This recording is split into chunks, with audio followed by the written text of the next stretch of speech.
Syadaralun Pusat Pelaporan dan Analisis Transaksi Keuangan atau PPATK melakukan penghentian sementara transaksi di 60 rekening atas nama Yayasan Aksi Cepat Tanggap atau ACT.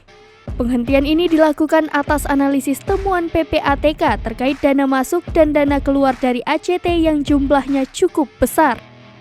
PPATK, kata Ivan, juga mendalami terkait dengan struktur pemilikan Yayasan ACT, termasuk mendalami cara mengelola pendanaannya.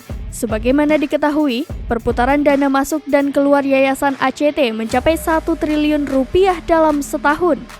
Selain Yayasan ACT, pendiri juga mengelola yayasan-yayasan lain, baik itu terkait dengan zakat, kurban, dan tentunya terkait dana wakaf. Berdasarkan laporan periode 2014 sampai 2020, PPATK melihat ada sekitar 10 negara yang melakukan transaksi besar.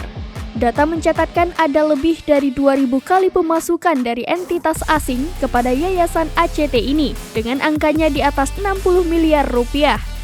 Sementara dana keluar entitas ini ke luar negeri itu tercatat lebih dari 450 kali dengan jumlah total 52 miliar rupiah.